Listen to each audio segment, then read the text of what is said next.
¿Por qué? Porque la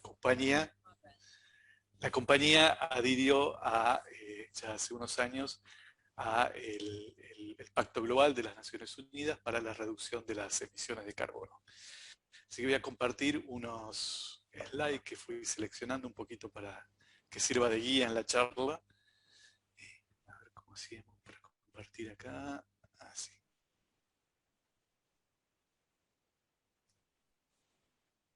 Un segundo. Ahí está.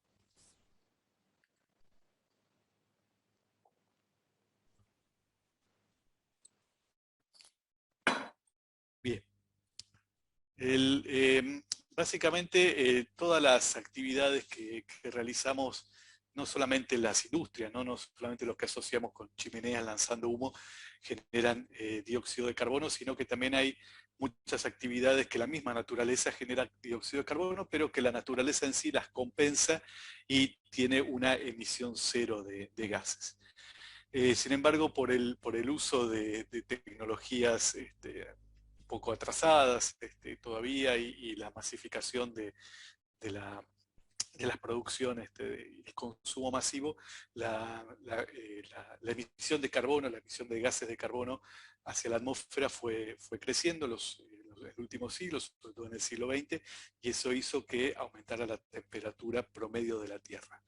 ¿Qué es lo que venían demostrando los estudios del siglo XX? Que a medida que aumentaba la temperatura de la Tierra se iban produciendo distintos fenómenos climáticos, que llegó un punto en que, proyectándolos hacia el futuro, se veía que esos fenómenos no solamente iban a alterar el día a día, sino que iban a alterar la economía y iban a llevar a un crack, una catástrofe global de todo lo que es nuestra civilización. Así que las Naciones Unidas tomaron una iniciativa de concientizar a todos los países acerca de la reducción de las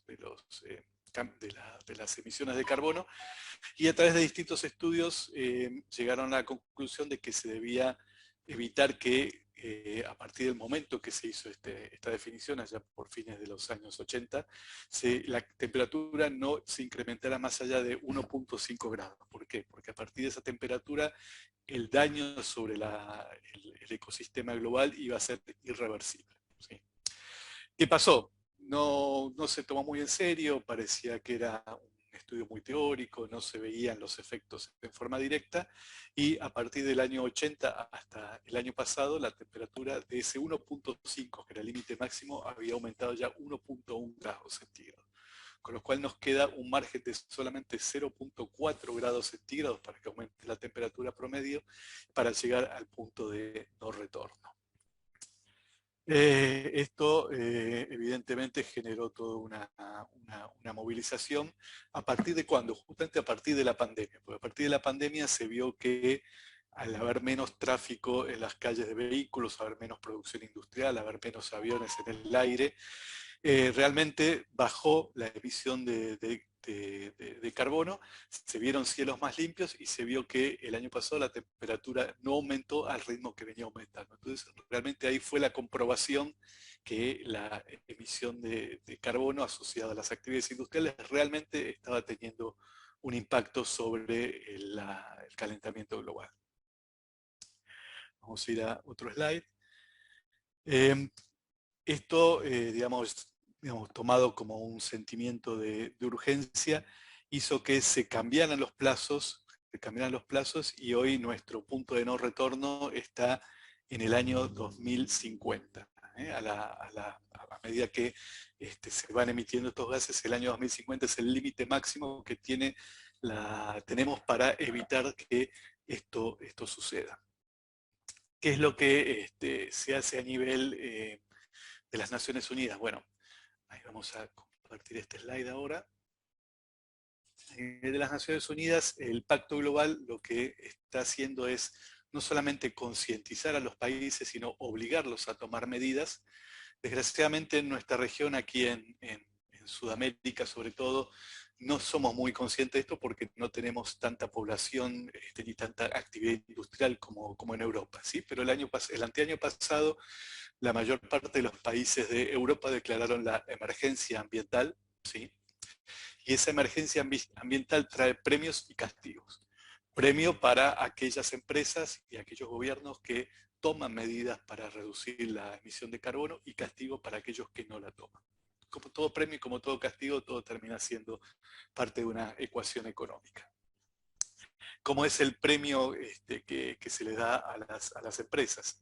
Hay una herramienta que se llama los bonos verdes. Los bonos verdes se distribuyen entre aquellas empresas que adhieren al Pacto Global de las Naciones Unidas, hacen una estrategia de cómo reducir sus emisiones de carbono dentro del plazo que prevé las Naciones Unidas, de acá al año 2050, y todos los años presentan un informe que es auditado por consultoras externas, mostrando cómo con sus actividades redujeron la emisión de carbono. Actividades que van desde procesos productivos más limpios, la utilización de autos eléctricos, por ejemplo, o utilización de energía solar o tratamiento de aguas, o procesos químicos menos contaminantes, pero también relacionado en todo el ecosistema de esa empresa. Es decir, aquellos proveedores que son verdes le dan puntos verdes a la empresa que los utiliza. Esos puntos verdes luego se convierten en bonos verdes que les entregan los gobiernos, y esos bonos verdes después pueden ser vendidos o pueden ser transaccionados en distintos mercados. El castigo, por otro lado, son multas o son impuestos sobre las empresas que no están haciendo ninguna actividad en ese sentido. Entonces acá es donde vamos a charlar un poco de qué es lo que hace la tecnología, ¿sí? La tecnología, más que nada, lo que busca es evitar que estos 4 impactos se generen. Por un lado, esta emergencia climática lo que está viendo es que por cada grado que aumenta la temperatura promedio, las tormentas son cada vez más fuertes. Al hacer las tormentas más fuertes, hay daños sobre la economía, hay daños sobre la movilidad, hay daños sobre las personas y la propiedad. Por otro lado, lo que hemos escuchado también mucho, el tema del incremento del nivel de los mares, el nivel de las aguas, por el derretimiento de los hielos polares. Eso hace que el comercio también se afecte, porque las ciudades empiezan a verse afectadas por el ingreso de agua, por las tormentas, y a su vez se pierde salinidad en los mares, y eso hace que todo el ecosistema se afecte por mayores tormentas. Y en el fondo todo se puede reducir a pesos, ¿no? Y el impacto que se prevé por el incremento de un solo grado de temperatura es de 3 trillones, en el caso en castellano sería 3.000 billones de dólares sobre lo que es el Producto Bruto Mundial, ¿sí? Entonces, ¿qué es lo que hacemos de la tecnología? La tecnología digital, como consume energías baja energía, no es lo mismo el consumo de una heladera, no es lo mismo el consumo de un motor que el de una computadora o de un pequeño artefacto electrónico, es responsable de solo el 4% de todos los gases de carbono que se emiten. Pero nuestras herramientas pueden aportar un 20% de reducción de dióxido de carbono. Entonces, para eso ayudamos a las empresas, primero, a que planifiquen su camino hacia la cero emisión, que hagan una proyección de cómo van a ir año a año haciendo esa reducción. Se les da herramientas para que midan cómo hacen esa reducción, y sobre todo un cambio de mentalidad de los empleados de la empresa, pero también en la relación, como decíamos antes, con el ecosistema. Impulsando también a sus clientes para que hagan ese cambio, y también impulsando a sus proveedores. Hay proyectos que, digamos, una vez que se alcance ese grado de madurez en la cual se reducen las emisiones de carbono, empiezan a hacer lo que se llama el offset, que es la absorción del carbono que ya existe en la atmósfera. O sea, el primer objetivo es evitar que las emisiones sigan creciendo hasta llegar a este punto net cero, en el cual las emisiones son iguales a la absorción de carbono, ¿sí? No se agrega más carbono a la atmósfera.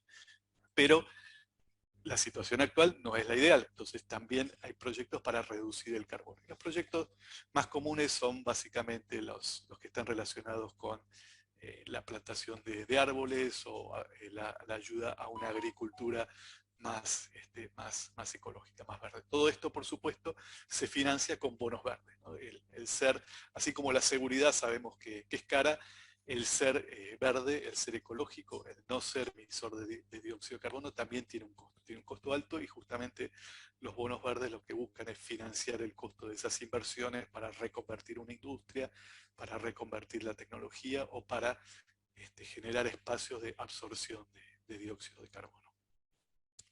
Respecto a lo que es la informática en sí, respecto a lo que son las computadoras. Los computadores que nosotros usamos, por un lado, consumen energía, y esa energía viene a su vez de plantas que en la mayor parte de los países no son plantas verdes, sino son energías renovables, eólica o solar o incluso nuclear, ¿no? Son mayormente energía generada a través de la combustión de combustibles fósiles.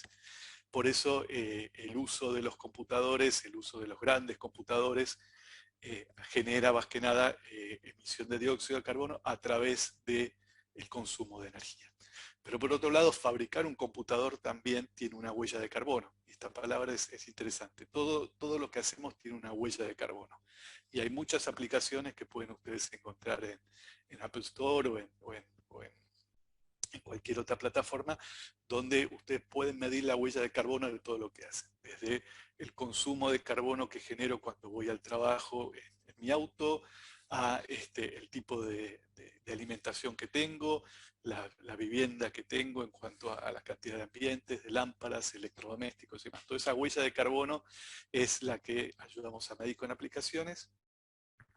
Pero también se mide la huella de carbono que generamos al fabricar los elementos electrónicos, ¿no? Por ejemplo, acá una fabricación de una notebook, por todo lo que es la minería que hay para construir los distintos componentes que tiene la computadora, el display, los chips, la carcasa, genera 214 kilogramos. Imagínense 200, algo que pese 200 kilogramos convertido en carbono y que lo tiramos a la atmósfera, ¿no?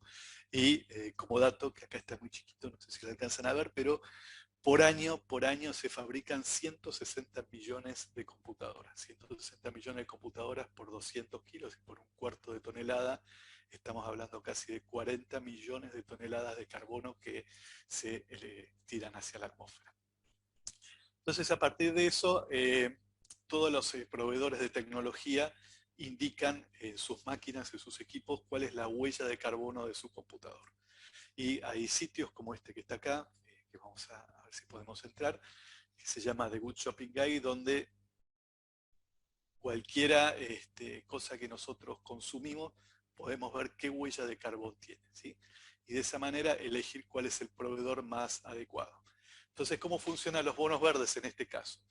Si yo soy una empresa que está por comprar una computadora y elijo a alguno de estos proveedores que están en verde, voy a sumar puntos para que a fin de año mi suma de proveedores verdes sea superior a mi suma de proveedores no verdes respecto al año anterior. Y eso me significa que me entreguen bonos verdes. Si por el contrario yo fui a algún proveedor de los que no son proveedores verdes, ¿sí? Porque sus equipos o no fueron fabricados con procesos verdes o tienen un consumo de energía muy alto, voy a estar tomando un proveedor rojo, y si mis proveedores rojos aumentaron respecto a los proveedores verdes, la autoridad nos castiga y nos pone una multa o nos aumenta un impuesto, ¿sí? Esto lo pueden observar, si entran en este sitio lo pueden ver para todo, para ropa, para tecnología, para elementos para el hogar, para la comida, para temas de belleza, todo tiene una huella de carbono y la podemos ir siguiendo por herramientas como esta. Volviendo un poquito a lo que nosotros también podemos hacer como usuario, ¿no? Porque acá estamos hablando de lo que pueden hacer las empresas, pero yo como usuario, ¿qué puedo hacer? Bueno, ya habrán escuchado muchas veces el hecho de no, no dejar las luces encendidas o poner algún tipo de dispositivo para que las luces se prendan solas por la presencia, no dejar los equipos en stand-by porque consumen la misma energía que si estuvieran prendidos. Pero hay cosas mucho más simples para hacer. Por ejemplo, tener las pantallas de las computadoras con fondo negro. Con fondo negro consume menos energía que el blanco, que emite más luz que un fondo negro, y al consumir menos energía estoy ayudando al consumo, ¿no? Y bueno, pareciera poco, ¿sí? Pero lo multiplicamos por prácticamente una notebook por cada 3 personas en todo el mundo, estamos hablando de cerca de 1.500, 2.000 millones de notebooks o computadores por todo el mundo. Imagínense el consumo de energía y el ahorro que puede haber simplemente por poner la pantalla en negro. Acciones como estas, para que funcionen en forma coherente, para que funcionen en una forma que sumen, son parte de los consejos que las empresas reciben de alguna consultora externa, pero básicamente cuando arman su plan de carbonización, su plan de cero emisión, ¿sí?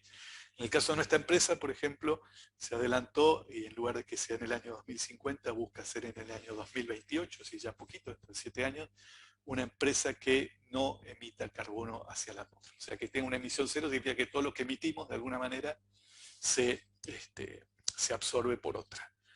Un punto interesante es, por ejemplo, hay muchas empresas ya que como parte de este proceso, cuando van a mudarse, cuando van a abrir una oficina, averiguan quién es el proveedor de energía de electricidad, básicamente de esa región, ven si ese proveedor está trayendo la energía desde una fuente renovable o una fuente no renovable, y eso le suma puntos para sus bonos verdes, ¿no? Si yo pudiera saber, qué cosa que acá no tenemos todavía, porque estamos muy atrasados, desgraciadamente, pero hay algo que se llama Smart Grid, que es la red inteligente de energía, donde yo puedo elegir el proveedor que me da mi energía, entonces elijo uno que sea de energía nuclear, por ejemplo, ¿no? En muchos países, por ejemplo, consumir energía nuclear o consumir energía renovable hoy cuesta más dinero, ¿sí? Por ejemplo, sin ir muy lejos, si usted tiene algún amigo en Miami, pregúntenle, ellos reciben de la compañía eléctrica la posibilidad de consumir energía verde, ¿sí? Y si el kilowatt, no sé, tradicional lo están pagando $1, de esta manera pagan $1.50, ¿sí? Pero dentro de 10 años van a dejar de pagar la electricidad, van a tener electricidad gratis por el resto del tiempo que vivan en esa propiedad. Si la tecnología cuesta, el ser verde cuesta, pero tiene una retribución, ya sea por un lado porque cuidamos el medio ambiente, pero por otro lado, económicamente como empresa obtengo beneficios y también ahora como individuos empezamos a tener beneficios.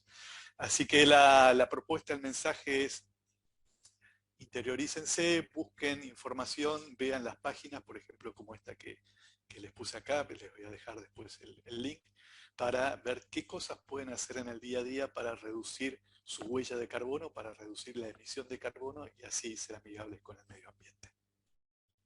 Y terminé.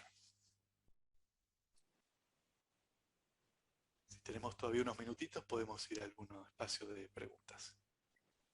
Sí, súper interesante. Yo quisiera, Carlos, que me compartas ese vínculo, eso de empezar a ver cuánto carbono vamos tirando en el ambiente con nuestra vida cotidiana, me parece súper interesante. No sabía lo de los bonos verdes tampoco.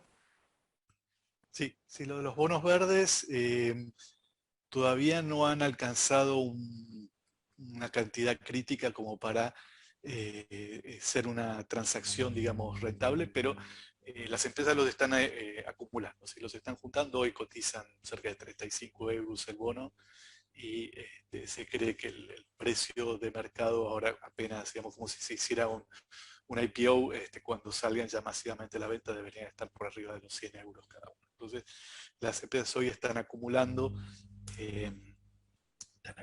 los bonos verdes y esperando a que el mercado los empiece a absorber. Pero estamos hablando de otras regiones, ¿no? Desgraciadamente, Sudamérica y África son los países, las regiones, perdón, más atrasadas en cuanto a legislación, en cuanto a conciencia y en cuanto a actividades. También tiene menos actividades de producción, como decías vos, ¿no? Sí, tenemos por otro lado algunas actividades que sí son muy generadoras de dióxido de carbono, como es la ganadería libre, al aire libre, todo lo que es alguna serie de tipos de cultivos con una serie de fertilizantes que hacen que las plantas generen más dióxido de carbono, absorban menos oxígeno porque lo utilizan para un crecimiento más rápido. Es decir, hay muchas cosas que se pueden hacer incluso no siendo un país industrializado.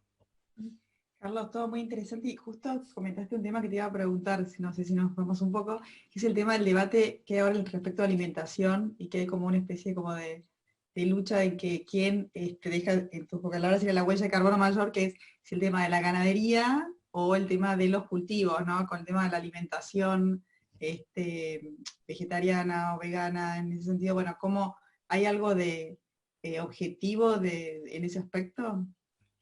Sí, a ver, todo deja una huella de carbono. Y, digamos, y si está mal hecho o hecho al estilo nuestro, no atado con un alambre, es mucho mayor. Es decir, tranquilamente se puede ser omnívoro y comerse un buen asado o comer carne todos los días, pero también la ganadería tiene que mejorarse y tiene que aplicar más tecnología para evitar y reducir la huella de carbono que genera.